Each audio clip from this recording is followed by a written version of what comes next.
Hey, everybody. Welcome to This Board Game Life, episode number 105, titled, Does Size Matter? Triple exclamation mark. No, question mark, not exclamation. One's got the curvy thing, looks like a light bulb, kind of. Others, like an upside-down eye. I know what they are. Anyway, this is the show about games, board games. Yeah, this is a show about games, board games, tabletop games, card games, whatever we want to talk about. Sometimes we'll mix it up, talk about stores, talk about, I don't know. No, we don't mix it up. We talk about third world, board games. first world problems. Yeah, we do have first world problems. That's for sure. Yeah, shelving problems. It's so terrible. I know. I've got nothing to play. Yeah, I know. Yeah. I don't have enough walls in my house. That's my problem. Although there is a missed opportunity. There's walls on the outside of the house. So this is an outside wall. So technically there's a wall on the other side that is, you need to get waterproof storage. That is not being properly utilized. Yeah, exactly. You need like humidity control and all that other stuff in here. Never thought of that. A wall does have two sides. Yes, there you go. It's easier when it's an inside wall, right? It is. So because I think on the other side of the wall behind you is like another room. So, there you go. Yep. You got at least 3, if not 4 usable walls. Now, they just need to make like board game shelves that can go on a ceiling. Maybe that's like a next. If somebody makes a Kickstarter for this, I need to be compensated for the idea, man, for that. Why don't you just get real fancy, dig a huge hole under your house? I'm always fancy. And make a where it comes up out of the floor. And it can be like a big square, and it's just shelves all the way around, and then you get your game, and it just goes right back into the floor. You know what I need? I need to start digging and like create this elaborate like salt mine tunnel system underneath my house, like multi-level. A fallout shelter, but the only thing in there is your board games and a bed. Exactly. And a board game table. Hey, you're building a fallout shelter? No, I ran out of walls. I'm creating more walls, and although maybe it's easier to build up. Add another floor, or actually it's better just sell your house, buy another one. Anyway, that's enough rambling. We kind of derailed the show over here. I am Rob, key derailer of this episode, and with me that you heard and if you're on watching the video, you can also see that sultry, sexy co-host that I have, my good friend Mark. Hey everybody, how you doing out there in board game land? Ooh, that sounded creepy. That didn't even sound good. No. Sorry. I was gonna go the smooth jazz vibe, but no, it was like that was creepy serial killer. It's some kind of a Fender list vibe. Anyway, now that I've just been recruited as a character in the next release of Final Girl. I'm going to be one of the killers. Yeah, there you go. Hey, baby. There you go. No. Anyway, so let's move before on. Before we get on with the bulk of the show, because I know everybody's really curious about what that title means, right? And they want to hear who won our contest. We have a couple of winners. That's right. When you listen to the show, you are a winner in multiple ways. He's got a new home. Point Galaxy and Propolis from AEG. Both excellent games. Yeah. And size does matter. But before we get on with all that stuff, does when you're shipping stuff. It does. It definitely does. So before we get on with the bulk of what we're going to be talking about tonight, I just want to make mention that you can find our show not just on your favorite podcast sites. You can also find us on YouTube and our website as well. But if you check us out on YouTube, we've got our podcast out there, video and audio versions. There's also unboxings that Mark's done a ton of those. He does mailbags, which are really awesome. I like to see like what kind of goodies. I live vicariously through you as you're on a first name basis with your FedEx driver and the UPS guy and the post office guy. Like, hey Mark, what'd you get today? Oh, I got Puerto Rico special edition. Soon. But yeah, soon. Yeah, it's gonna be coming soon. But yeah, you can find unboxings, playthroughs, reviews, bunch of stuff out there.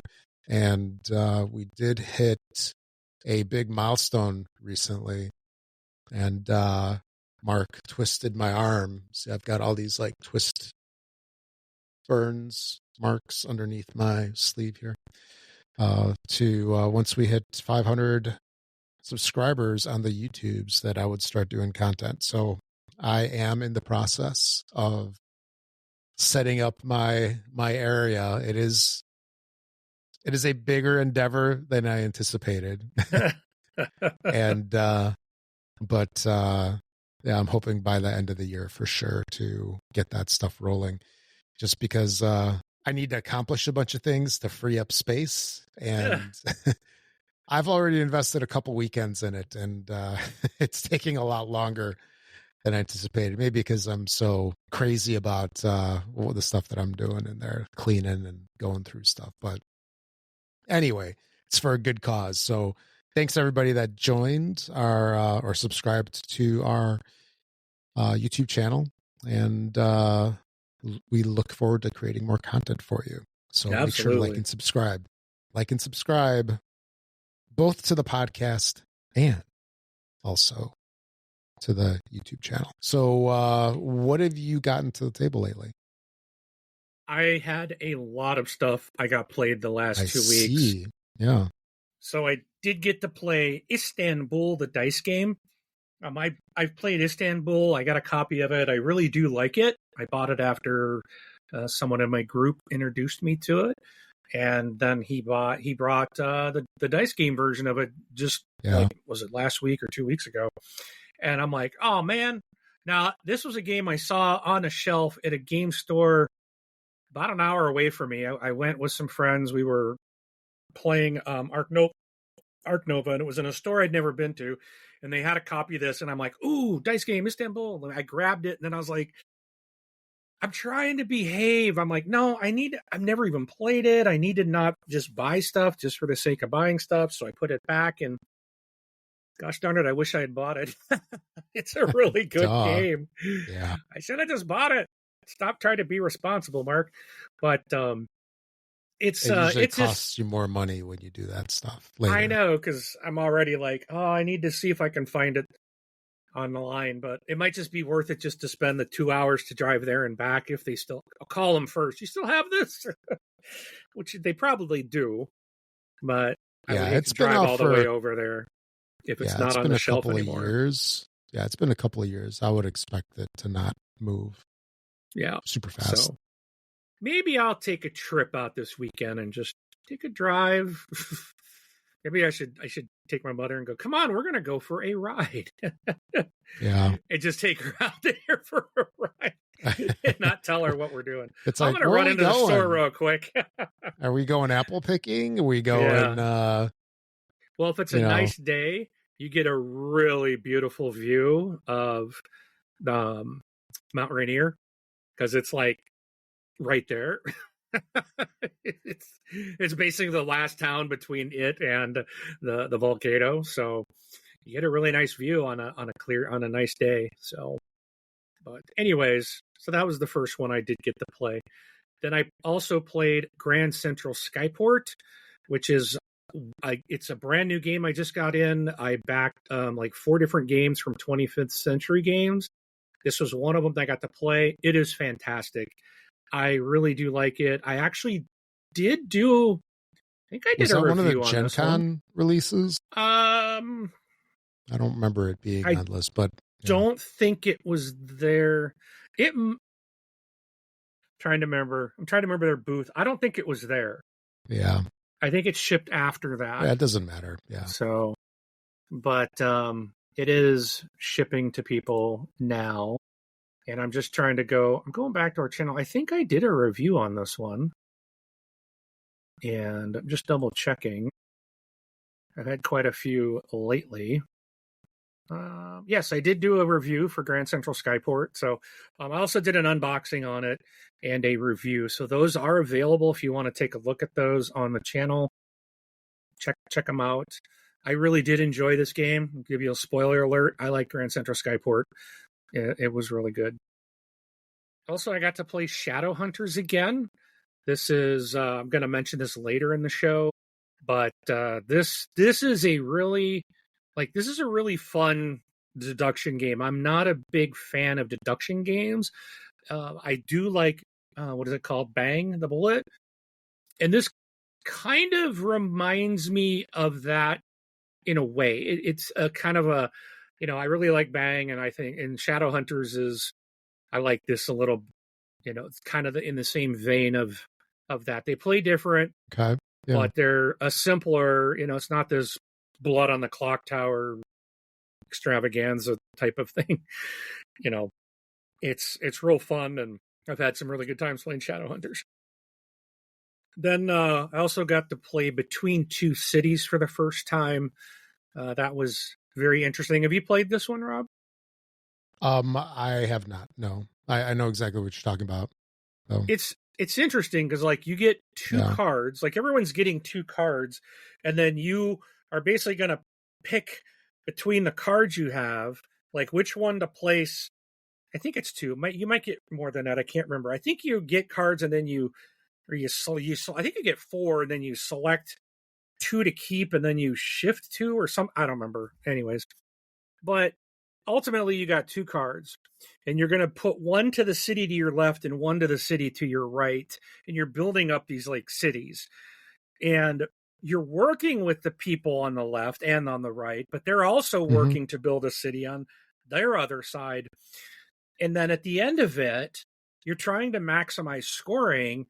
And then you are going to be, you're getting your points for, each city, but you're going to, whatever your lowest score is, your final score. So it's really interesting how it scores out, but it was unique because it's you're kind of working cooperatively, but the scoring is competitive at the end of it. So it's kind of very interesting game. Next, I got to play Steampunk Rally Fusion. This is one I bought when I kind of was on my Roxley kick. I love Roxley games. I think I've got just about everything they've made, and I bought this game, the Atomic Edition. Oh, it's actually, I've got it sitting here because I'm printing inserts for it. But I remember when I got it and I was looking through the rules, I was I I don't understand this. But a friend of mine had it and we played it. Can I interrupt for a second? Sure. I just want to say that I had the P1S in my cart again at Micro Center, and I'm still blaming you. But I resisted for the sixth or seventh time. All right, please continue. Okay, now that I got that out of the way. So, look, Rob. Ooh, nice component tray. Ooh. Now it's not that impressive. It's just the one I got sitting here open. So yeah, you got to show me a cooler one. Okay, I can do that. I got plenty. Yeah. But Steampunk Rally Fusion was this is a really fun. It's a racing game, but you're also getting these cards to build your machine, and parts will break off and explode, and it's this kind of a dice chucker, and you're picking where to use the dice on your machine to do different things, and it's actually a really fun game. Really like that. Also, I got introduced to Suburbia. This was another one I had to run out and buy right away. This is a fantastic game. I really enjoy Suburbia. You're just building out these tiles, and you got to be careful you're placing stuff, and you're trying to maximize scoring, and you have to have money to buy the more expensive tiles that are in the market, and every time someone goes and they take them, the tiles will shift down to get a little cheaper, but it's a really fun game as well. And I finally got the single-player game Warp's Edge. Finally played that one, and I really did enjoy Warp's Edge. This is a really fun solo player game. I believe this is another Scott Almes game. Let me double check. Yeah, I think you're right. Because I think it is, because he did a bunch. It's in that, was that like Unfathomable or no, Unstoppable? Whatever. Unstoppable. And yeah, he did a bunch in the solo player series. And I think that one is, I'm just double checking. Yeah, Scott Almes in the Solo Hero series. Solo bag Renegade building Games did. So yeah, it's really fun. I'm almost thinking this, as much as I enjoyed Unstoppable, I think Warp's Edge, I think I might enjoy it a little better. I really do like Warp's Edge. This one came out in 2020, and it's a really good single player game. So check that out if that's of interest, if you're a solo player. Back to the 25th Century games. Another game I got in that group of 4 was Wine Cellar. And I'm not a wine drinker, and this is about types of wine and wine bottles and stuff. But this game plays in about 10 minutes, but it's really fun. There's what really I like that it's quick. It's a quick paced game. It's a great starter while you're waiting for people to show up for your game night, or a palate cleanser in between, or something to end the game night. You're basically buying. There's a market, and everyone has a deck of cards of wine bottles essentially that you're using that have a number on them. And so you are using the high number. When you place your cards out, you all basically put a card down face down. When everyone has a card ready, you flip them up, and whoever has the highest numbered bottle gets to pick from those in the market to put into their cellar. And then the cards that we use go into the market for the next round would go into our cellar. So not necessarily the cards in your hand may not get, it's unlikely they're going to get into your cellar. But depending on how you play your cards, is if you're planning, you might want to keep a high numbered card to get one that you might want, because you're trying to get maybe there. And you can score by types of bottles. You have what do they call it? A cellar. There's you'll have someone like a client, I think is what it's called, as a client, who likes particular types of wines, like a red, a white, sparkling, or there was another one, but I can't remember. There's 4 different types, and then there's country of origin. So you're trying to get you can get points based on the different clients will want different things. So you're trying to get those things into that cellar for your client. So that's dictating what bottles you want, and you can see what everyone else is kind of going for. So it's a really fun little kind of game of just trying to get all these wine bottles, and then you're stacking them. So when you take one, you put it in your cellar. When you take the next one, it has to go on either top or bottom of the bottle that you before that. And then so you place it, and then you're always, the next bottle is going on either on the top or the bottom. You can never put it in between. So it's always going on the top or the bottom of the rack. And there's numbers from 1 to 8, because you're going to play 8 rounds, and you'll have 8 bottles total in your wine cellar at the end. And depending on how you stack them, there's points, based on where they are in your stack of how many points. So you're also trying to kind of look at that to kind of where is it going to go, and determine where you put it in your stack. And so it's fun. It's a really fun game, real easy to learn. And, even though the theme's not for me, I found the game really fun, and I really enjoyed it. Another one I played was called Dog Lover. This is one I got for free from something I ordered. Oh, I think it was when I ordered my Ready Set Bet. AEG sent this to me. It was a freebie. And it's a card game all about dog-related stuff. And you're taking cards and getting points, and so it turned out to be better than I thought, because I was like, boy, this must be a terrible game if they're giving it away for free. I would play it again. It's not something I would I'm not going to bring it to game night. It's not, there's all better choices of games to play, but it wasn't bad. It was better than I expected it to be. Yeah. So, Then I got to play a big one from Ivy Studios, Brink, which is a brand new game. And another game group that I go to sometimes on Mondays, someone was bringing this and playing it. And I was like, let me sign up for this. I'd kind of like to learn this. I didn't think it was going to be my style of game. And Brink is fantastic. I really did enjoy this game, even though there's a lot of things in it that I was surprised. And the group I was with, there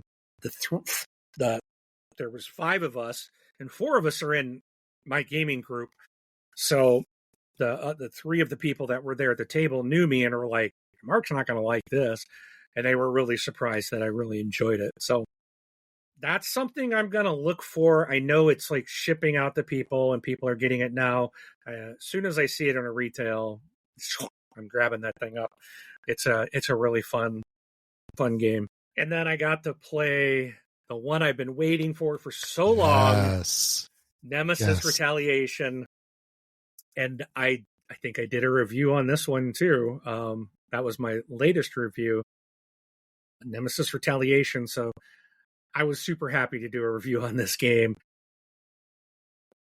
Go out and check it out if you are unfamiliar with what Nemesis is. Check out that review that I did. I think will help you kind of determine if you've never played Nemesis, which one should you get. I kind of talk about that in the review. But Nemesis Retaliation is Aliens, the board game, essentially. So it is absolutely fantastic. And wait, it's more aliens than the prior Nemesis? Or? Yes. Oh, yes. A lot more. It's fantastic. And I'll say this, it's my favorite of the series for many reasons. And I love Nemesis. I fell in love with it since I played the first one. I absolutely love this franchise. And but this one I feel has a lot more, it fits my play style better. It's a little faster. They don't have limits on searching for items in rooms.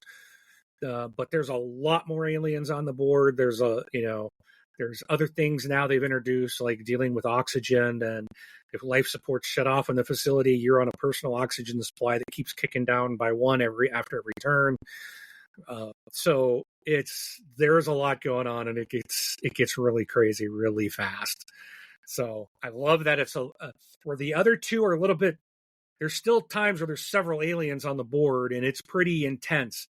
But it's more of a suspenseful, I think, tension, where this one was just like, they're everywhere. They're just aliens dropping from the ceiling by 4s and 5s. And, you might have a queen in one corridor with 2 more adults there. And you're just like, it's absolutely chaos. And there's like more gunplay and stuff in this one. And that's why I like this one the best. It really feeds into my enjoyment of more action-y type of game. But all of them are fantastic. So, but check out my review if you would, and if you're interested to hear about it. And then the last thing I got to play the other day, I got a new crowdfunded item in, and this is I Made You a Mixtape, which is from Mike DeLisio and Dan Hughes. You might know Mike DeLisio if you watch The Dice Tower. So he was co-designed that game, and it's about making up a tape. So like Rob and I, we're kids from, we were born in the 70s, but we're 80s guys. Hey, speak for yourself. I'm a lot younger than him by 1 year. He was still born in the 70s. But we're in that, like, I think Rob and I, we like the music from the 80s. It was so big to us, and this game's about songs from like the 80s and 90s, and back when we used to make like cassette tapes, which the youngins on here are gonna be like, what's a cassette tape? It's just a card game. There's a solo variant on it, which I played a couple of times, and I really did enjoy it. It's a quick, kind of simple game. There's like a set collection aspect to it. You're building you're building out this cassette essentially with these different songs on the A side and the B side of the tape. and you've got to put them into the, as they come out, you're picking. It's like I pick, you choose type of game, and so I think that's what it's called. I pick, you choose. Yeah. Yes. So there's that aspect of, once you have your cards, you got to put them in somehow, and then you're trying to keep the balance. So these songs will have different numbers associated to them. So it might move the balance to the left or to the right. You want to keep it in the middle as best as possible. That's where the max points are, dead in the middle. But as you start adding songs, it's going to move the balance to the left or right. So you're messing with points there. You're trying to string the tape, a little tape that's going along. You're trying to get songs to line up with the above it so you can keep that flow going and get more points that way. And then also set collection for the types of songs you have in your mix. So you're trying to get, certain types of songs, or you might be trying to skip certain genres because you're like, let me just focus on rock and pop or something. But, you might end up taking hip hop or rap or something like that. It's got those kind of little dynamics there. It's, again, another simple game to play. You can play it in like 10, 15 minutes. But it's kind of nostalgia for those that, their music areas, the 80s and 90s. So yeah, it's a cute game. I enjoyed it. And then it came with because I got a crowdfunding bonus. It's a bunch of cards that are empty that you can write like your own song names on from, songs that they don't have in the game, but you can put, names on, and then they can go into the deck as well, and you can play those out. So it's kind of cool. It's like you can, just like when you made your own mixtape, you can add songs that you want to the cards into the game. So I thought it was kind of a neat bonus. So, but that is it. It was a lot. It was very, very fun. Some big games, some small games, and yeah, it was a good couple weeks of gaming. Awesome. How about you? Were you able to get anything? I played Tetris. It's Tetris with just getting the studio ready, right?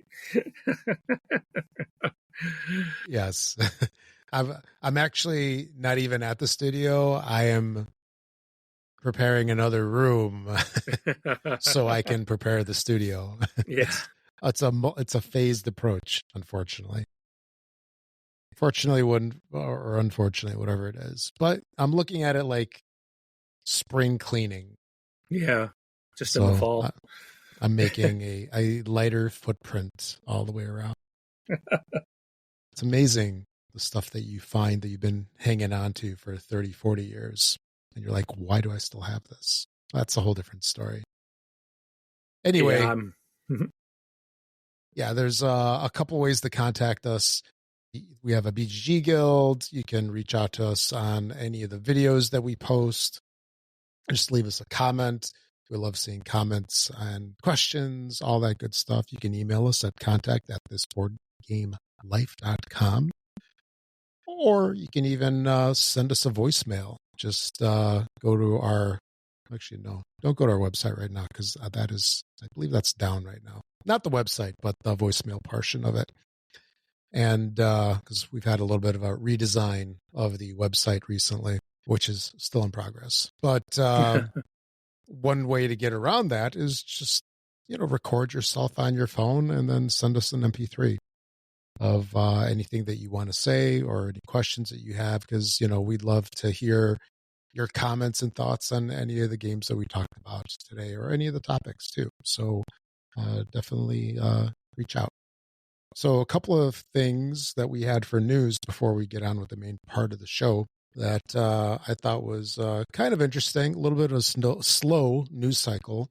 One thing is Essen is right around the corner. It's going to be in around 4 or 5 weeks approximately. So it's usually like late-ish October. Actually, no, it's going to be from 23rd to the 26th. 26th, yep.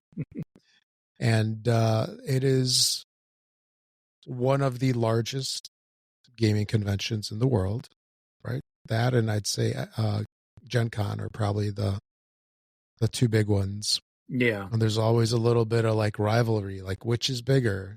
And they do their turnstile attendance counts different and Spiel whatever. cheats. Spiel cheats. But they can. They can. Absolutely can. But this year, they're anticipating over 200,000 visitors. And I want to say that this is turnstile, I think, which means 200,000 visitors across all of those days, which means people get counted more than once if they attend more than one day. Right. Yeah. So if they go in the morning, you get counted. When you walk out to go get lunch and you walk back in the hall, you get counted again. So you can get counted multiple times in a single day. Really? I thought it was just once per day. Not like if it's turnstile, they're counting every time you walk in the door. Oh. I don't know. 200,000 people. They're anticipating over 200,000 visitors there. Yeah. And I'm like, I don't know, man. That's you're getting a little over 70,000 at Gen Con, and that's tickets sold. So it's not how many are coming through the turnstile, so to speak, even if they're doing it per day, if they sold 50,000 tickets and they're going, oh, that's 200,000 people. No, it's 50,000 people max. Just some of them came back for 4 days. That's not that to me. That's not legit counting. They're boosting their numbers to be. They should tell you how many tickets do they actually sell. That's my thing. Or is that like a secret? It seems like it is. I don't know. I'm gonna dig around. I gotta find out.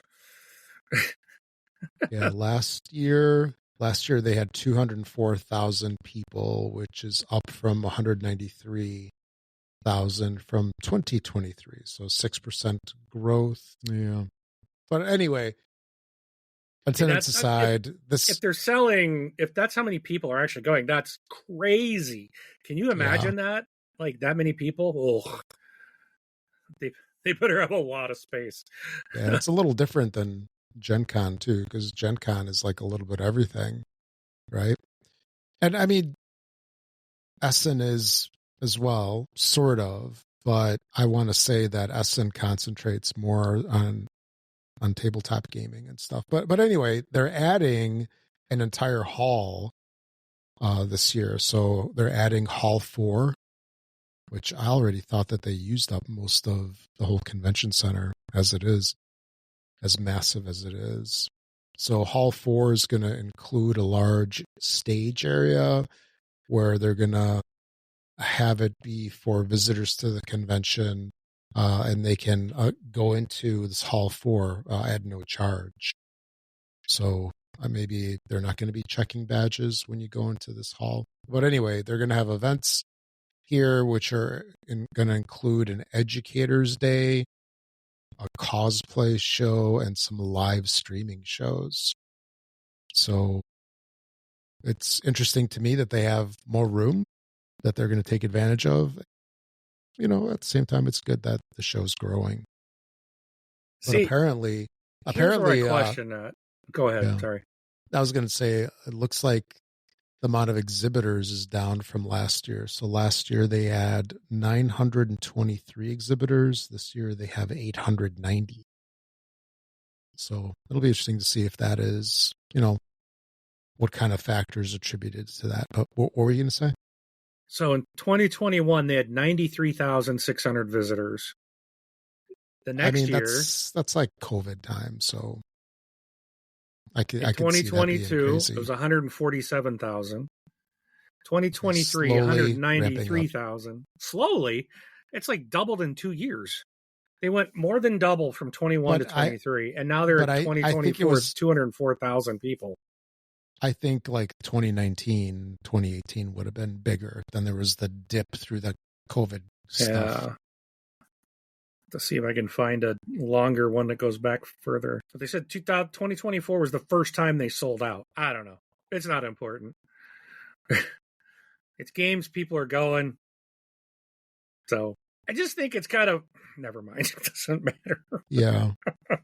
But I do see like turnstile is every time they go through. So that'd be interesting if they count people multiple times. That'd be stupid. Yeah, that's the thing. It's not legit.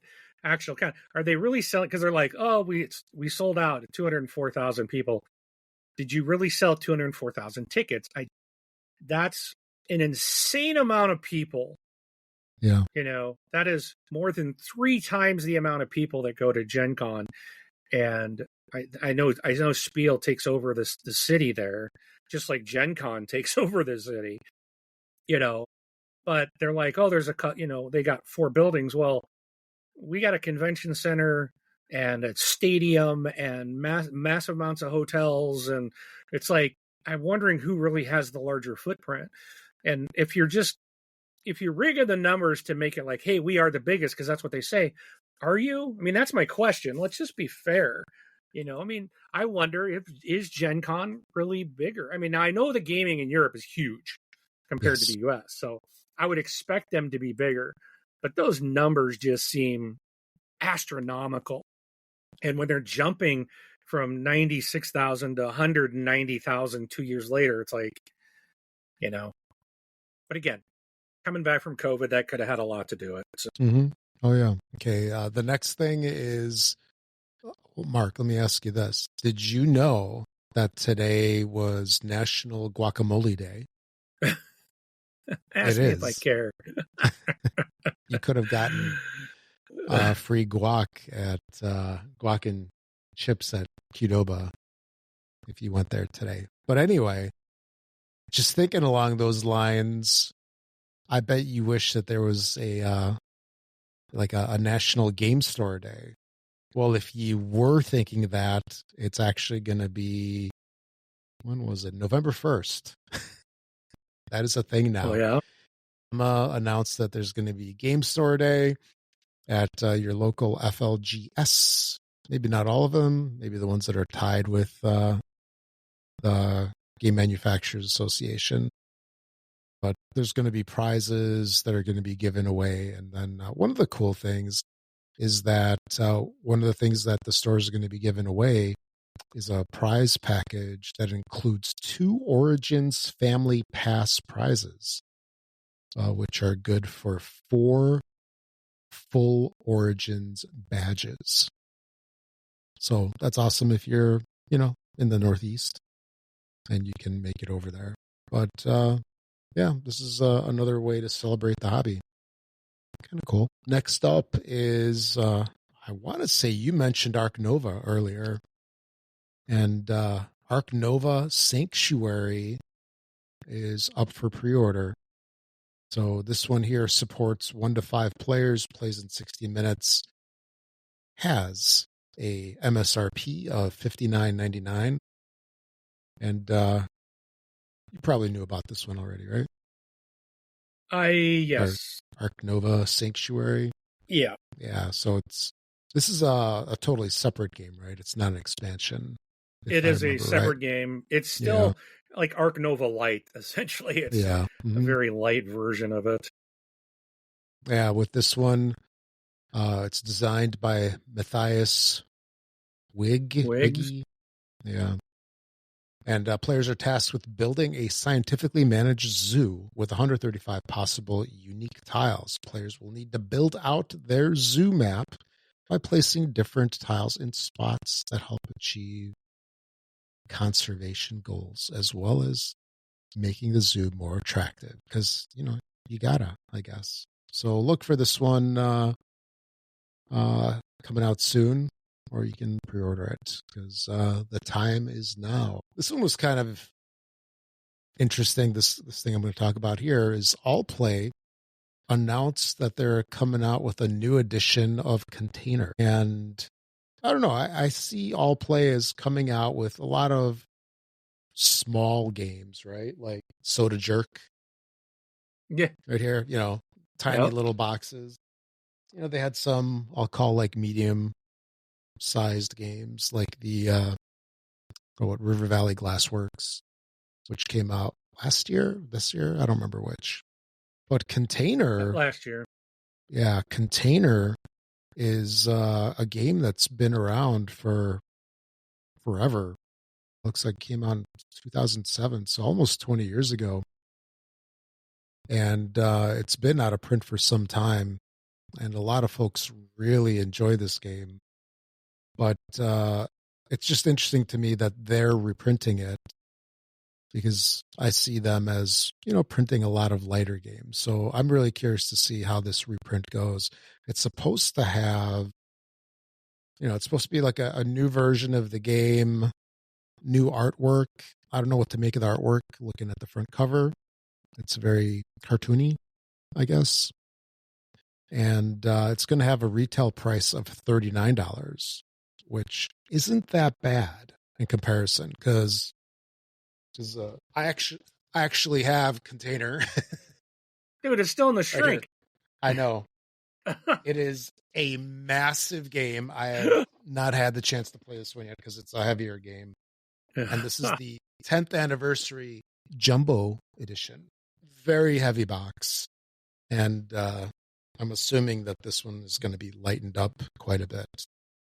All Played does have a bunch of games that they have refreshed, right? Like Mountain Goats, right? That was a redo of Level X. Was that the one? Yeah, I think was it? No. Yeah, or Numeri? I thought it was Numeri. No. That's a different one. Mountain Goats was the one where you went sideways with the goats. But anyway, so they do have some experience in refreshing games and reprinting. And hey, reprinting an out of print game is always a welcome thing. So it is Level X. You're right. Yeah. So we'll see how this one turns out when it hits the shelves. And then lastly, I think I had this one in here twice. Double check. Did I skip anything? No, I had one in twice. So that's it for the news. So yeah, a couple interesting things. Very slow news cycle the past 2 weeks, at least for what I thought was interesting for us to talk about, because that's all that matters. Anyway, all right, on to what everybody's been waiting to hear. Who are the winners? All right, I should have put a drum roll in here. So our first giveaway is Point Galaxy, and the winner for this is Steve Warfield. So congratulations, Steve. I sent you an email a little bit earlier. As soon as I get your mailing address, I'll box it up and ship it out to you. And our second giveaway again, these were all for helping us hit 500 subscribers, is a copy of Propolis. Both of these are from AEG. And the winner of this is Grant Slingerland.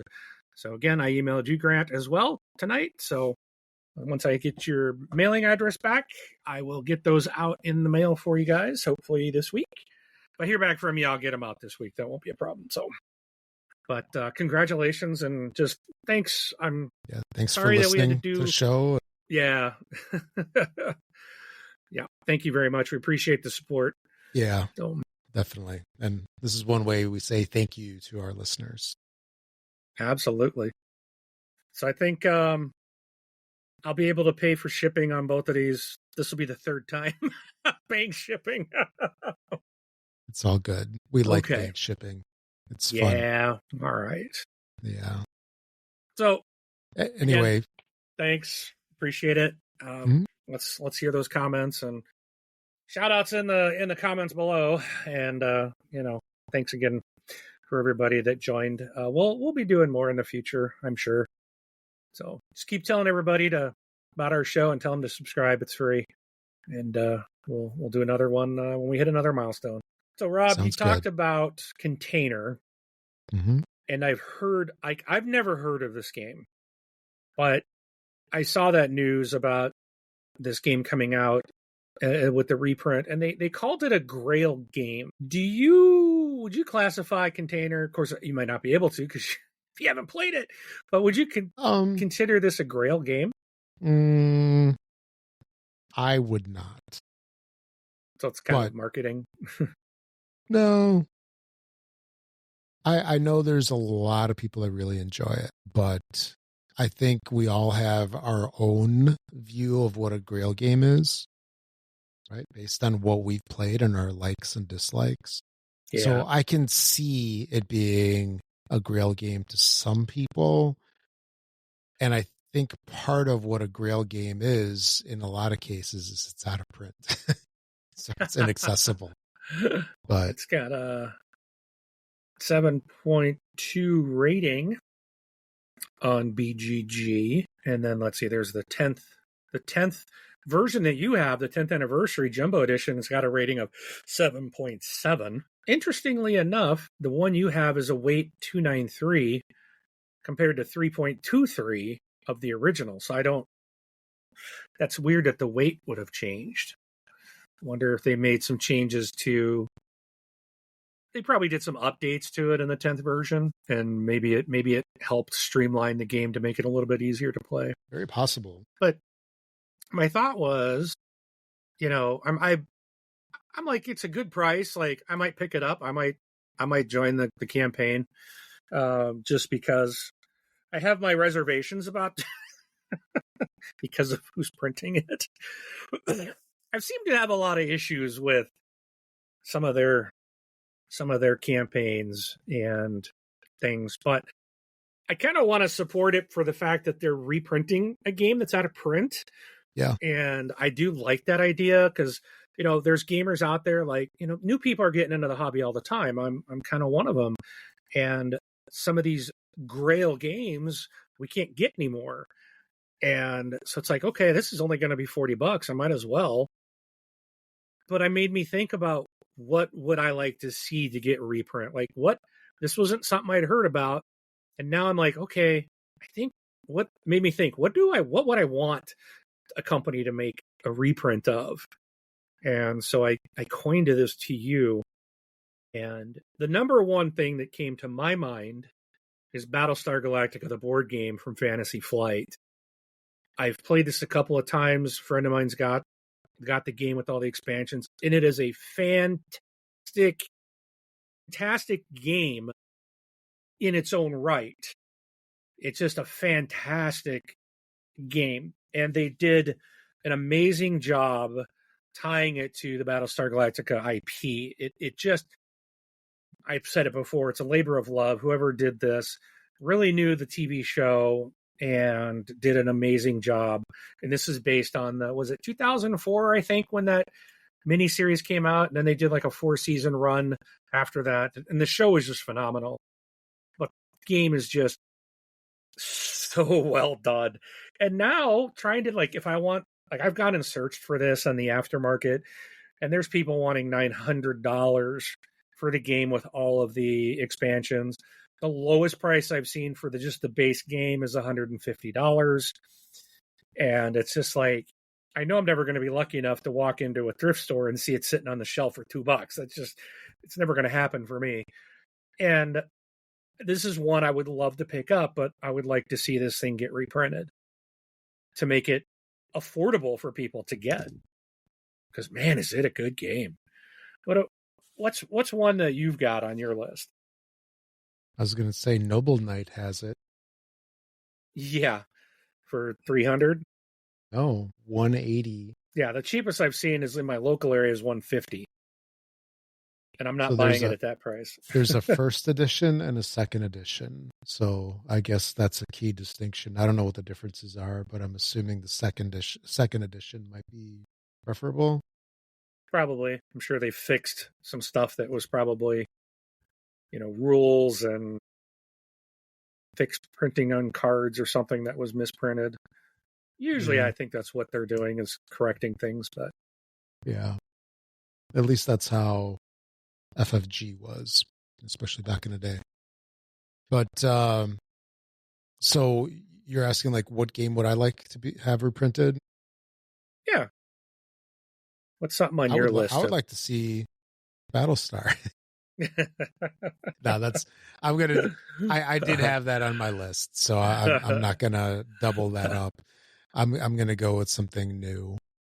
Not new. They're all old, but one that you're not talking about, and that's Glory to Rome Black Box.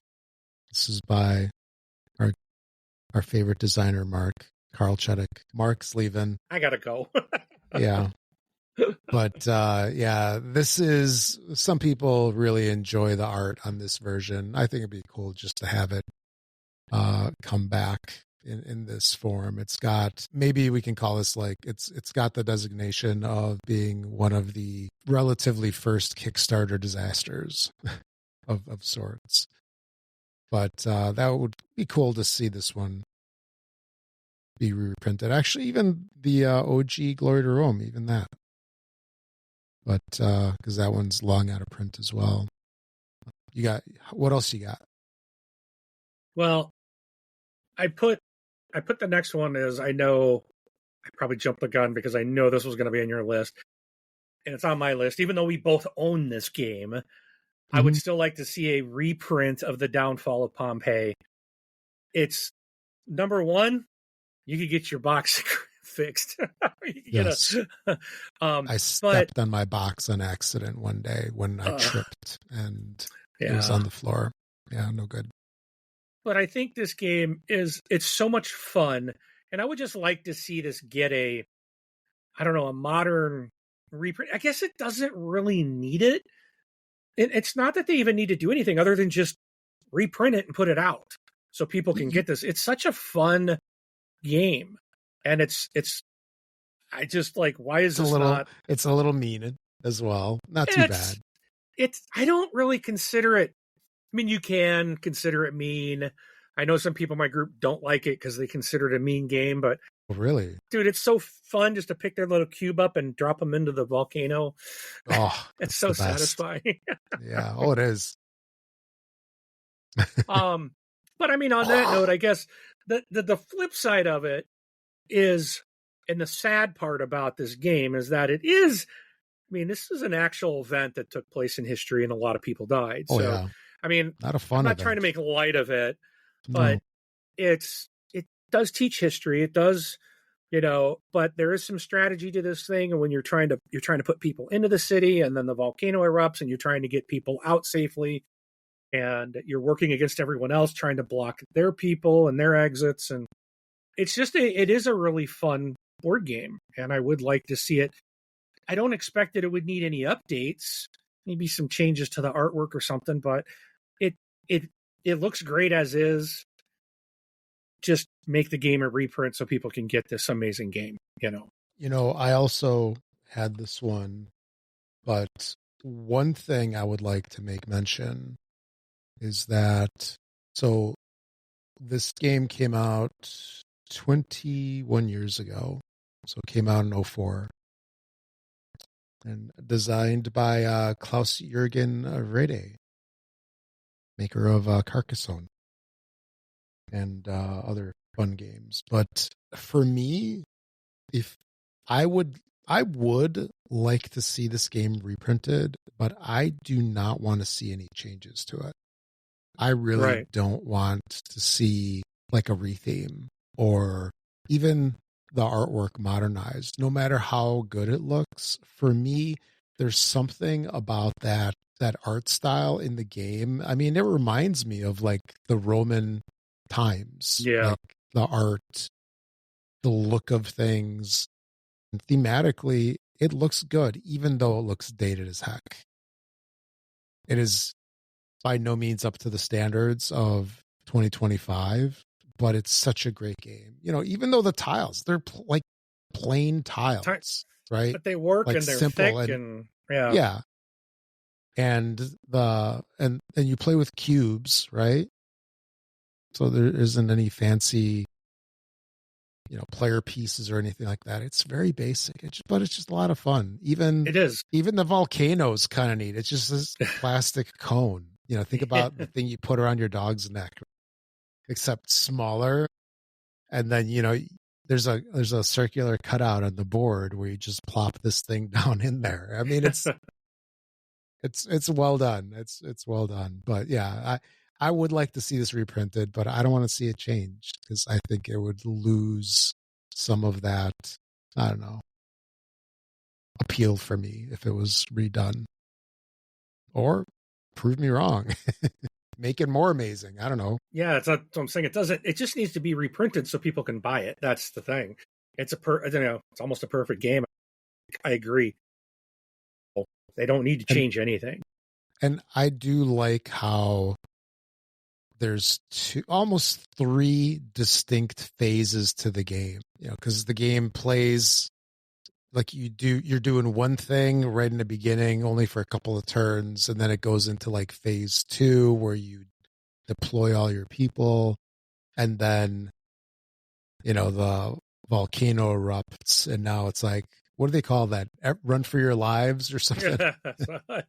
That's what. Yeah, you're what? Yeah. When you're the first stage, you're putting like one piece into a building. Yeah. But then you get to phase 2, and it's like you can bring in, I think it's called relatives.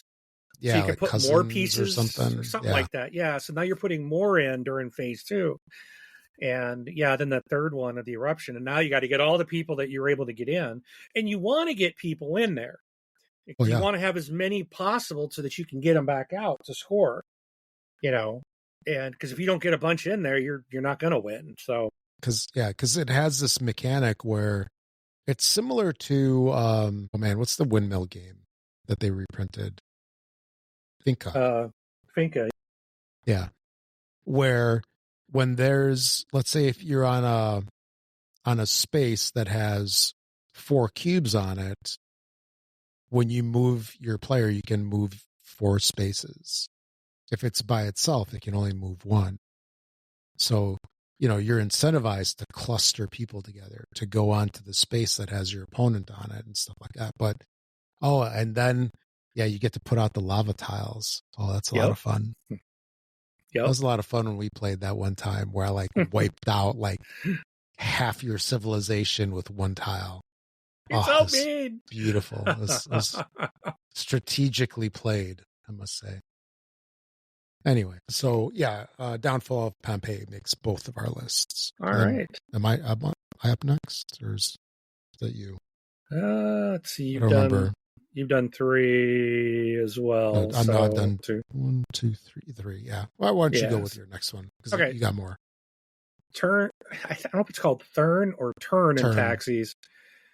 Turn in Taxis is one you taught me during the first Board Game Life Con.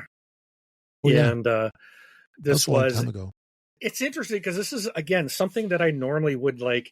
Just the theme. It's like you're like building postal delivery routes in Central Europe. Yeah, it's about the postal service in 1700 Germany, 1800s. Yeah, but it was a lot of fun, and it got a bunch of awards. A lot of nominees. It is a Spiel des Jahres winner in 2006. It's a Meeple's Choice Award winner. It won and was nominated for a ton of stuff. But it is really it was one that's like, I really did enjoy this. And it's something that, again, it's basically out of print. And I would like to have this game in my collection. It would be something I'd like to play again. So this is one I want to see a reprint of. And I don't know how you feel about this one. I think they could modernize this up a bit to make it look a little better than the original version. But again, it's meant to be like way old days. So, they could, again, this is one they could just reprint as is and put it out. And I think, I would snag it up in a heartbeat. So, yeah, the artistry of Michael Menzel, one of my favorite artists. I love his stuff. That's good stuff. Yeah, it's by Andreas and Karen Seyfarth. Oh, he did Puerto Rico and San Juan, which I got both of those on the way. So that's good. Oh, yeah. Wonder if he did. I just feel like he's probably involved in Orleans because the boxes all look the same, But I don't think so. Nope, it's not listed. His most recent games, of course, are the reprints of San Juan and Puerto Rico. I want to say that he did a whole bunch of stuff, but San Juan. Oh, he did Manhattan.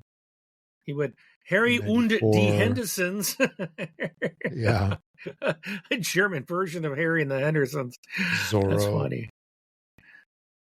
Airship or airships. So, but this is I'd like to have this one.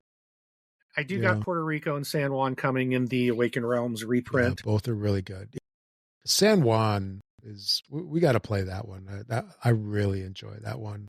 Although the one that I've got, the original one, it's not very colorblind friendly, so I hope that Awakened Realms addresses that with the new one. It's a little hard to see the indigo color and differentiate it. Up next for me is a game called Space Hulk Death Angel. It's a solo game that FFG came out with back in the day.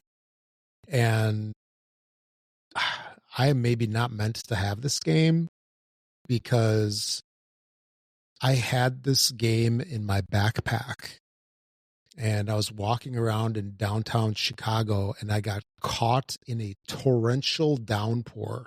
Oh, And the water got into my backpack and destroyed the box. So a lot of water damage. The stuff inside was fine. So I found a second copy of the game and that box got destroyed too. I don't remember exactly what happened to it.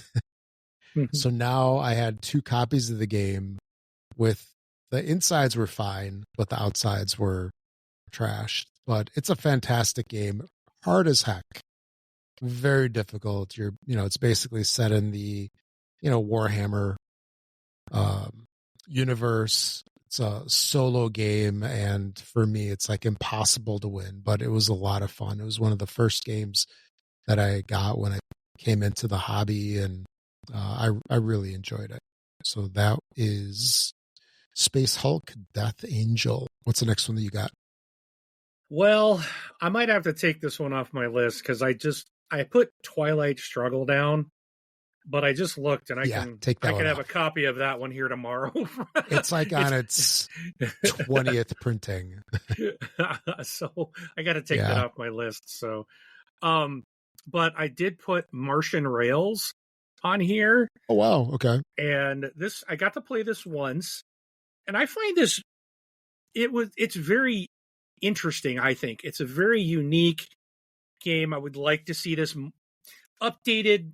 Like the only problem I had with this is like you got this massive board with all these little dots and symbols, and you're using like markers, like a dry erase markers to route. You're making like rail lines on Mars, and you're delivering goods. And it's a tough game, but it's one that's like I want to play it again. And I got a friend who has it, but I think this is one I think that could benefit from maybe like some kind of modernization to this.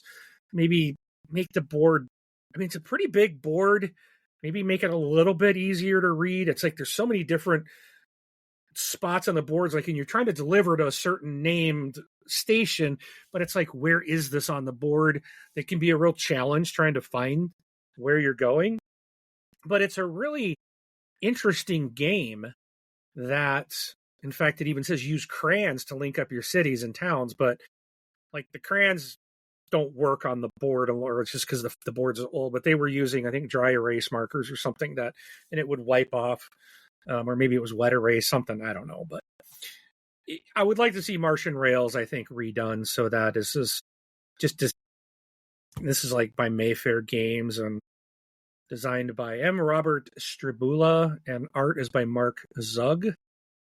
And it's just, it's like interesting. You've got to really think out your routes, and then it's like you're getting these cargo cards. It's like, well, man, I don't have a rail there. Do I want to work on trying to build a rail out there? And you can go on other people's rail lines, but then you have to pay them money for using their rail lines. So you don't want to do that if you don't have to. So it's interesting. It's an interesting game. Okay, my next one is Forbidden Stars. This is another FFG game. I mean, I think this is what? Battlestar, the Space Hulk, and Forbidden Stars. We've got 3 FFG games on this list. But anyway, Forbidden Stars is another Warhammer game. This is a game that a lot of people are missing right now because it's out of print. Fantasy Flight lost like the IP or something like that at some point, and this game basically was on the clearance pile. And I remember looking at it over at the Schaumburg store that we went to. It was up on the shelf, and I was just looking at it. I'm like, I'm not sure if I can ever get this played. It's not a light game by any means. And I passed on it.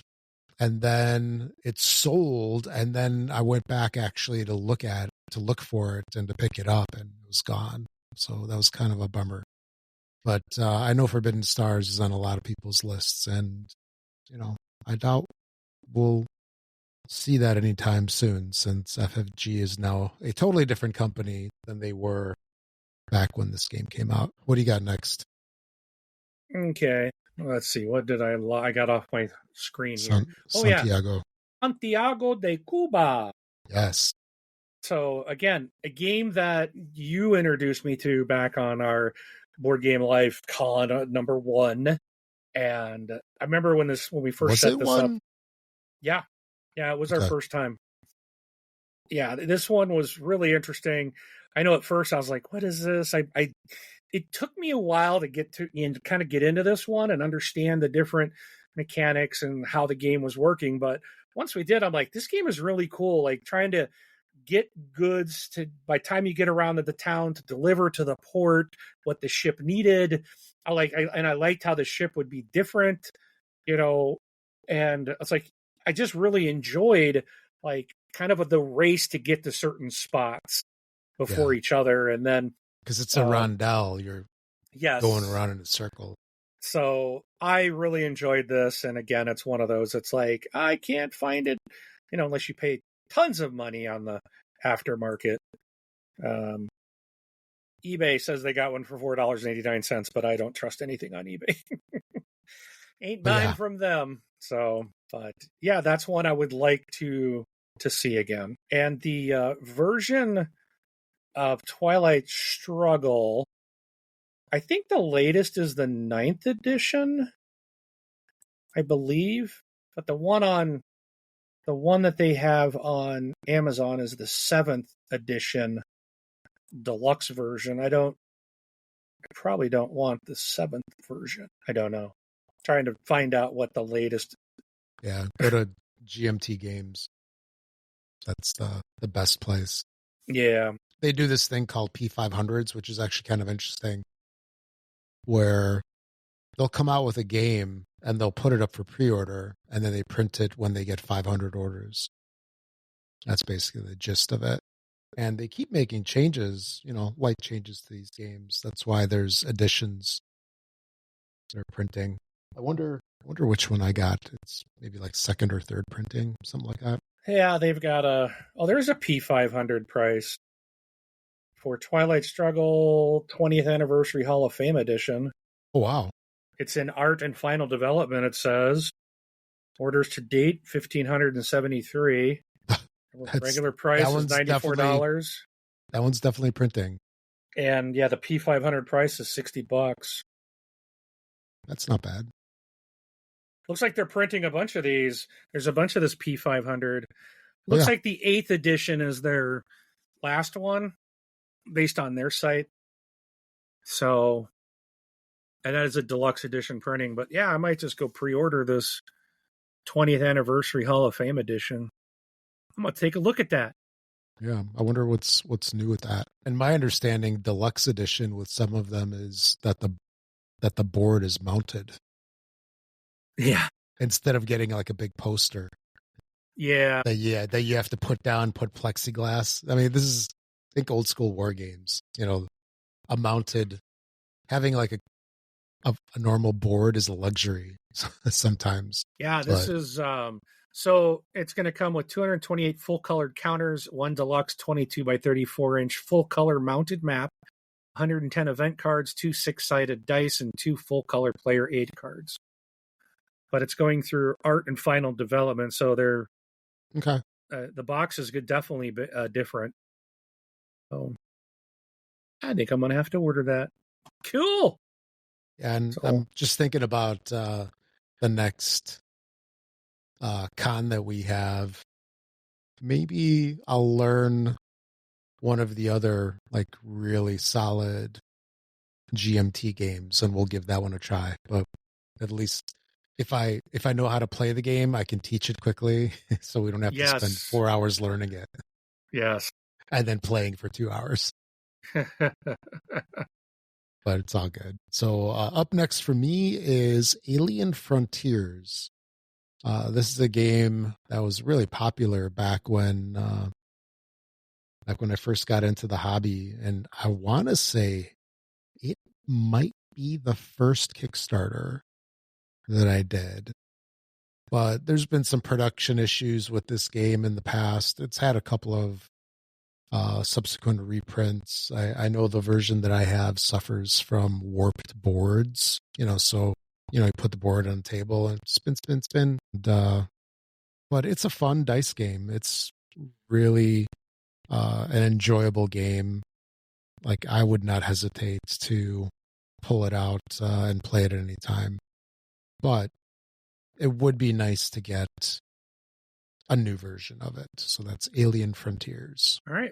My next one is Shadowhunters. I mentioned this earlier in the show. This game is a nice little.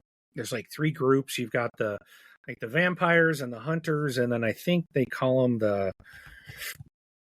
the city or civilians, or the neutrals. Yeah, they're the civilians. So you're trying to you basically, everyone has a role and nobody knows what it is, and you're rolling these dice to go to certain places to get cards and some of the cards can give you like weapons to use against other people or abilities to help protect you against attacks, or you might get like the green cards or like you read it and it's like, oh, I think you're a hunter. If you are, you take 1 damage or something like that. So you hand it to someone and then they read it, and then based on their response, whether they do something or not, kind of you're trying to whittle down who's who in the game. And as it's going along, everyone's trying to figure out what everyone's roles are. And like the shadows, I think, have to kill all the hunters. The hunters have to kill all the vampires or the shadows. And then the neutrals can be like different. They have a very like unique. They could have very different. Like the last game, we had 6 of us, so there was 2 hunters, 2 shadows, and two neutrals. And the neutral guys each had a different win condition. So one of them did win, the other one didn't, even though they like both lived. So it's very interesting. And then so once they're starting to figure out, then they got to decide what's best for them to try to win. So it's really cool. Again, it's like out of print. I can get it for like $180, on eBay, or there's people selling it through BGG, but it's again very expensive. And I would like to see this game get a reprint. It's who did this game originally? So it's designed by Yasutaka Akeda, and it's been published by Matago, Minddog, Z-Man, Cosmos, Game Republic. There's several others here. So it's had a lot of different publishers, and I would like to see this one again get reprinted. Next up for me is a game called Castaways. Game came out like 2010, I think. No, yeah, 2010, 2013, somewhere around there. It's a publisher out of Spain, I believe, that originally published it under the name Naufragos or something like that. And then it got Englishized as Castaways. This is a really interesting game. Basically, you're working to survive on a deserted island where you get essentially shipwrecked. And it's a cooperative game, but you don't share a victory with everybody else. Do you know what I mean? So it's one of those things, a lot of people don't like this style where it's cooperative, but then there's a winner. So it's like, while you want to win, you also want to win by yourself and not have the others win. So there can be a little less than nicety stuff going on. But anyway, this is a game. It just reminds me of like Marco Polo or what's that Tom Hanks movie with volleyball Wilson? Castaway. Castaway. Hey, there you go. Almost the same name. Yeah, it reminds me also of Castaway, where you're just trying to survive the island. You got this big deck of cards, which kind of take you through all these different situations. And this is a game, one of the first videos that I did on our YouTube channel, where I did like a 45-minute unboxing and how to play, like 2 separate videos, 45 minutes each. They were like super long videos. I wound up like it took me forever to shoot them because I had to do some corrections and redo some stuff. But one of the best things, I want to say that was like one of our most watched videos for like the longest time, because I went through how to set the game up and it was not super clear how to do it, from at least easily clear from the instructions. So a lot of people really loved seeing like how to set it up and how to do the cards and everything. But I really enjoy this game. This is a game where, you know, I would want to play it right now. That's how much I enjoy this game. So I would like to see a new version of this, even though I have it. This is a game that, you know, I would want to share with others, and then, you know, I would like to show it to Mark, and then hopefully be like, oh, you know, I want to get this game. But you can. Noble Knight, $30. It's an easy one to find, apparently. But yeah, Castaways from or AKA Naufragos or something like that. What do you got? All right, it's my last one, and I don't know how to pronounce it, but I'm going to say Alea Lacta Est. It's a game, again, a lot of these are going back to the things you showed me on our first con. That and It's this like was just classic old. It's like a fun old game. Yeah, it's that is Latin, which means the die is cast, is what the game is, and it is a dice rolling game, and it's the die is cast in the bathroom. Yes, and I remember that. Yeah, there's there's bathrooms in the, you know, you see the little guys in the bathrooms on the boards, and but you gotta, you know, there's like different buildings where you can place your dice, and you're trying to get like, what is it? You're trying to get into the forum or the Senate or something. I don't. It's been a couple of years since I played it, but I remembered it was a fun game, and yeah, I was like, yeah, this is one I would. You roll a like lot of dice. Yeah, you roll a lot of dice, and then you have to apply them to certain areas, and there's like a majority stake. Supposedly, Noble Knight has this one for $40. Not bad, and it actually got a reprint like 10 years ago. Yeah, Rio. This is from Rio Grande. Totally, yeah, it was a reprint and retheme. You know, apparently in the mid, 2010s, nobody wants to know the Romans. No. Yeah, another one that needs to get a reprint. Yeah, so Alea Jacta Est came out in 2009, and it got reprinted as Order of the Gilded Compass by Gray Fox Games. So that's the other version. Let me see which one do I prefer. Lots of dice. I think I like the original better. This one has Hidden Temple, kind of guild. I like the toilets better. Ooh, it's a custom insert. I thought that was the one that it came with. Or anything more to say about that one? No, that's it. So, another one that I would like to see is Archipelago. This was a game that came out in 2012, so 13 years ago. It was done by Christoph Bollinger. I pronounced that right. He's done a whole bunch of games. Like he did Dungeon Twister. I remember that one from back in the day. Living Planet. Let's see what else. Earth Reborn. I'm just looking at the big titles. Dungeon Twister is like his main squeeze. Yeah. And so this is just an interesting game. It's got, kind of like, Caribbean pirates kind of theme.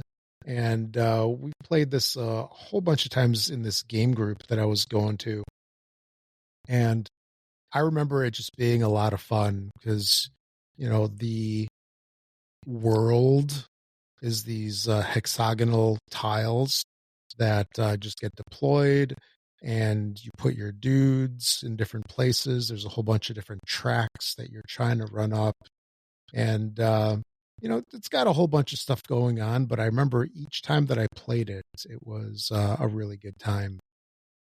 I would not be surprised if this one is still available at some stores, with old stock, but it would be nice to get a reprint of this game. I think it would go over really well. And this is another one. I would not want to change anything. I would not want this to be like a crazy retheme or a big departure from like the artwork and everything that it had previously, because it really reminds me of that like Treasure Island style vibe. And so that's the Archipelago.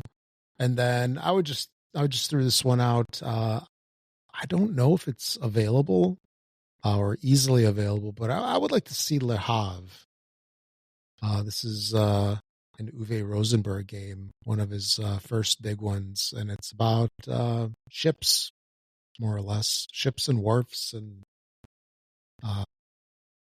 goods and stuff like that. But it's a lot of fun. It's a really good game, and I would say this is definitely like a Grail game, at least for me. And I would not be surprised if this one is the next one that's done by Awaken Realms. The next $500 game. Yes.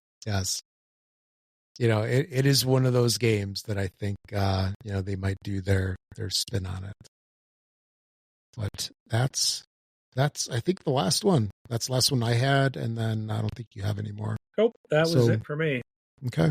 And I was just gonna say, should we skip this next one? But it's the title of our show. Yeah. So we got to talk about this one. So I don't think this will take too long. No, I don't think it will. Yeah. But... So the title of the show is Does Size Matter? And I think as board gamers, we have a bunch of different views on the sizing of games. And I'm struggling here because I have a keyboard that has a volume knob on it that likes to either go full volume or zero volume on its own. And it was just it just glitches every once in a while. And I just saw the little slider go all the way to zero. And I know I'm not going to hear you if you say anything. And that would not be good. Anyway, technical difficulties aside, we have an interesting take on size with games because for some reason, for me, and I think for you as well, and a lot of our listeners, when a game has a really big table presence, it looks like a cool game.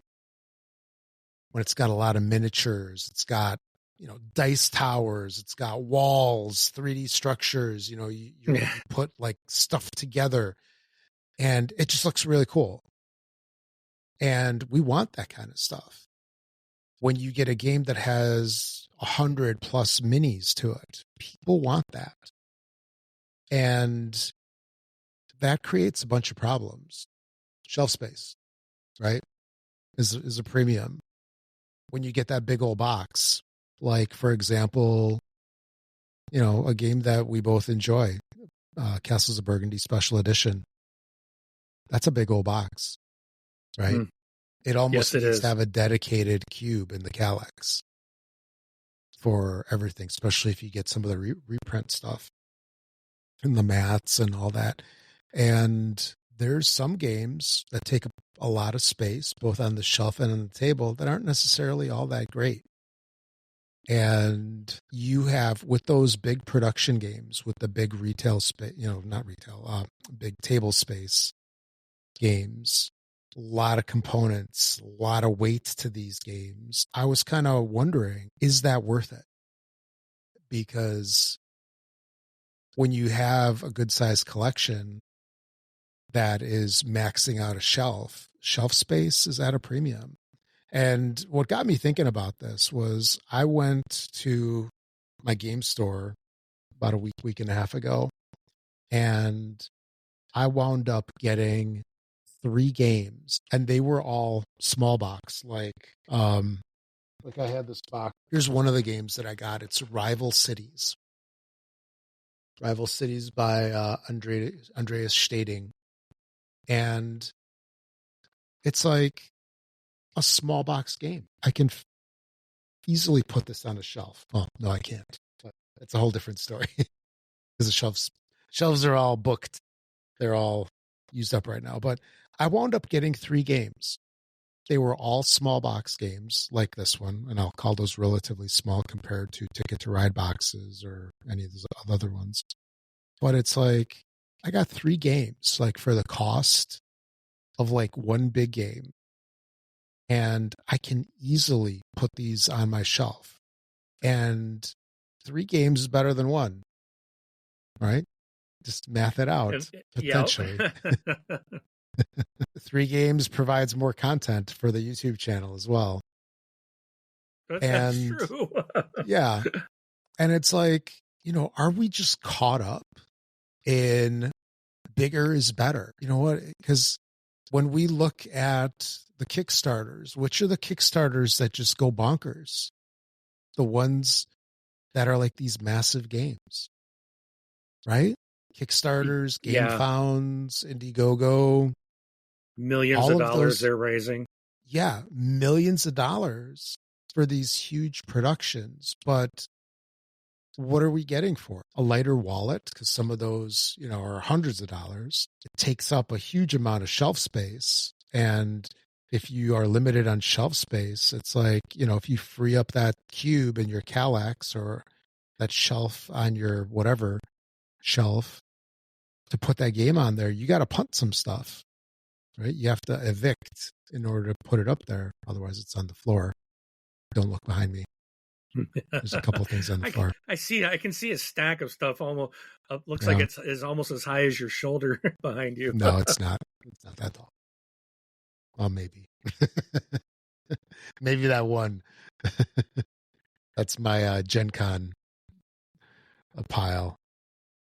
I don't need to go through still. But you know what I'm saying? It's like, are we just caught up in this production, like size madness?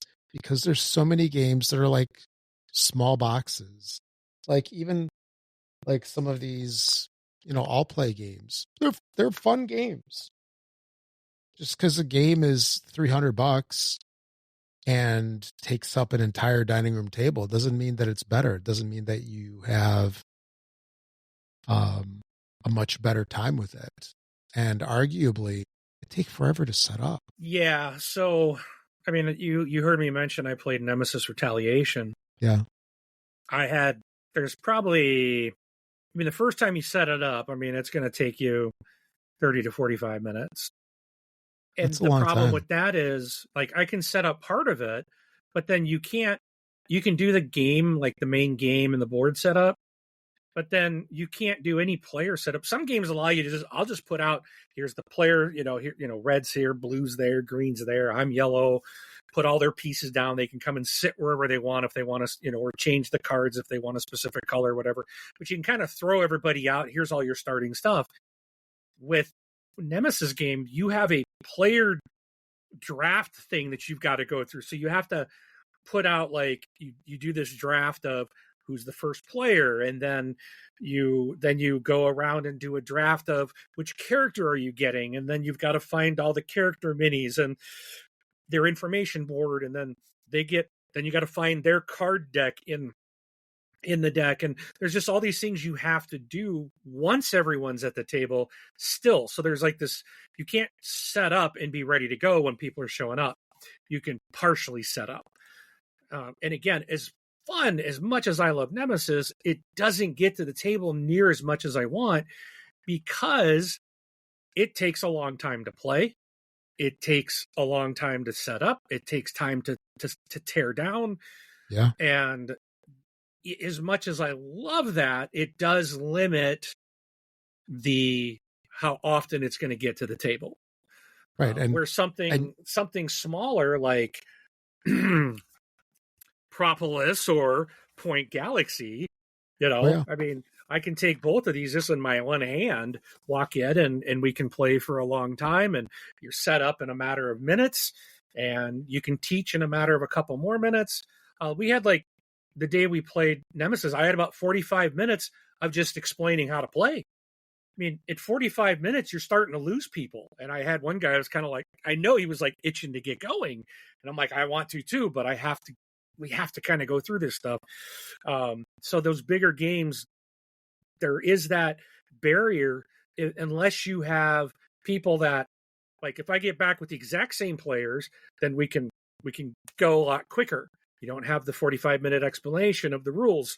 You might have a couple of minutes of reminding people some things, and then you're off and running, and you can probably play it quicker, but you still have that big setup. You have the teardown, and that the size of the game doesn't make it better. Like I was talking about Wine Cellar. I mean, it's just some cards. The game was fun. I'm like a 10-minute game, it's over, and it's like, this was fun, and you're adding up, and you're like, oh, how did this turn out? Small games can be a great fun. Large games can be, and that's why I think the size doesn't matter, because it's all about, to me, it's about the gameplay.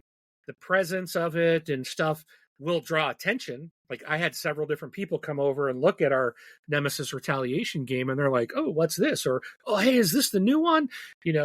And would comment about everything, because it's just, you're taking up a lot of table space too. That's the other thing, you've got to have the space to put these big games out, and maybe your kitchen table wouldn't handle it, where if you have the ability to go somewhere like a game store that has all that, then you've got the ability and the space to put something out like that. But yeah, it's sometimes I think we get caught up, and it's like, oh, I got to have everything. And like with the Nemesis Retaliation, I thought I had everything. Turns out I missed getting the plastic miniature doors that I have for the first two games, and somehow I missed them in the third one.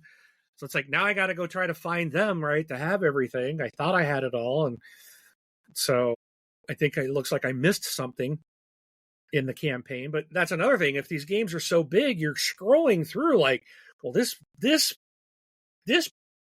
version gives you this, and this one gives you this plus these, and this gives you that plus this and this and that. And it's just like, what do I really need? And a lot of times all we really need is the base game. Not all the promos, not all the expansions.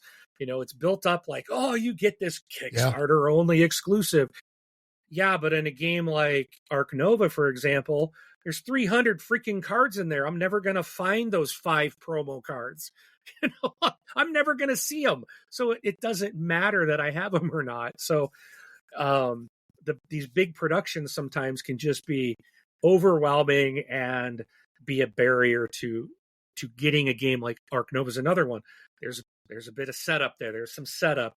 And then there's a lot going on in that game, which, like, I kind of think Sanctuary might be a good for people. It's going to be a 1 hour, up to 5 players. You can get additional people, and you're done in an hour. It might be. I don't know. I was watching a video from the Dice Tower where they were talking about it, and I might watch it again. I haven't bought this one or pre-ordered it because it's like, I love Ark Nova, and I think if I'm going to play it, I'd rather play the full game and not buy like the light version. Right. But the light version will probably get played Spirit more. Island, right? Isn't that one where you didn't like the light version, or no, you didn't like either one? I didn't care for Spirit Island. Yeah. Okay. But yeah, it's I am happy to see a game that's like the container one. It's $40. I'm like, whoa, I might just buy it just because it's only $40. And it's supposed to be like a smaller form factor, like right. like what, Twinkle Twinkle and those boxes. Yeah, I mean, it'll be interesting if they're going to cram all of what in the box you had. How are they going to get that in there? But well, like you had the jumbo edition, so yeah, the jumbo edition. It's got like ships that are like 7 inches long. oh, So okay. they're going to be wee minis in Yeah. comparison. So, but the game will probably get played more too. Yeah, no, and it's definitely more accessible and portable. And, you know, I think a lot of times when we see games, like when we're going to Gen Con or friend's house and you just see this huge thing, you get kind of like, oh, look at this thing. It looks amazing on the table. Yeah. But similarly, when, you know, and maybe I'm guilty of this, when you go to the store and you pick up a box, if it's light, do you ever get that? If the box is light, you're kind of like, eh.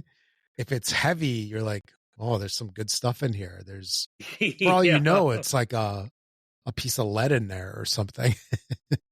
Piece of steel rod that is just weighing down the box. Yep. And that doesn't necessarily mean anything. Well, it just means that one box is heavier and that's it. And the other thing, do you find yourself judging games somewhat to any degree based on size of the box? For example, if you have a ticket to ride style box, like this Alhambra back here, the standard game size, yeah, standard, you know, square box. If you see that and you compare it to, I don't know, you compare it to, here's a new one, right? For Shuffle Dartmoor. It's like a little game. Or like you just had Propolis and Point Galaxy. Those are both great games, but they're in small boxes. Do you think people kind of like pass those by at all? Just because it's like, oh, it's a little box. I want to see a big box that just eats up my Kallax for lunch. I would say yes. I could see some people making judgment on it that, you know, because it depends on the individual. You know, you and I are very different types of gamers. I got a group, my main group, they're talking now about doing Twilight Imperium 4. Wow. And I'm just like, nope, not doing it. I don't want to sit down for try it. 8 to 10 hours. I don't want to, I can't play a game that long. You know, I know we've been sitting here for, let's see, our show, we're at like the 1:43 mark and we were here for an hour prior. Like we've been here less than 3 hours. And I got to get up. Like my legs are killing me. My rear is killing me from sitting here. And I can't stay engaged in the game. Like my happy place is between 1 to 2 hours. Now, there's those occasional games like Nemesis that take longer that I'm just, boom, I'm in. Like you're zoned in. Yeah. I'm zoned in. It's got me so sucked into the game that I'm okay. But I don't know if something like, you know, where you're like, oh, we might be able to get this done in 5 hours, but let's leave 8 hours available just in case. Ugh. A whole day to play one game? I'm like, you know how many games I can play of my smaller, you know, a game like that, TI4 is going to hurt my stats for games played. I'm like, I could play 20 games in one day compared to one. No, but I'm not, I know they want me to play it. They want me to experience it. And they're excited to play, but I'm just like, dude, I just don't want to go sit at someone's house for 8 hours to play one game. Because what if I don't like it? And then what if I do? Too bad. Yeah. What if I win? That won't happen. You never know. Never say never. No, but Yeah, I think in closing for this, we sometimes get judgmental, I think, on the presentation of a game. Like the big game has certain expectations for some of us. Either it's more expensive, maybe it's a better game, it's more interesting. While some of that might be true, I think we shouldn't discount just the simple games, right? The small box games, let alone the games that are just like one small deck of cards, right? Like Port Royal. Yeah. Basically, that's what, probably 3 decks of cards, maybe. Yeah, It's just a big stack of cards. The box is way bigger than it needs to be. Right. But it's like you get this amazing experience in a card game that feels like a board game and is fun, is accessible, and just as enjoyable as something massive and way more expensive. So, but I guess we can both say that size does not matter. It's how Correct. you use it. Careful now. Hey, now. Anyway, did you have anything else to add on that, or? No, it's one. I think this is something like people could argue both ways, and it does. It just comes down to personal preference. There are people that absolutely love the big games, and there's those that like small ones. Like one of my guys kind of always teases me because I'm always bringing small box games and playing the quote easy games, but they're fun. Like some of them are really fun. I really enjoy it. And I like last week, it was like weird to walk out and play only one game, where the previous week we got like 4 different games played. All were fantastic. We all had a blast. So, it's sometimes it's nice to get more games played. Sometimes it's nice to just sit down and focus on one. Oh, yeah. But because you said with Nemesis, it takes like 30, 45 minutes just to set up. Like Rival Cities that I just held up a little while ago, that's the entire game. 30, 45 minutes. Yep. Yeah, there's a one game I did a video on. Panda Panda. Someone made a comment that my unboxing video took longer than to actually play the game. Nice.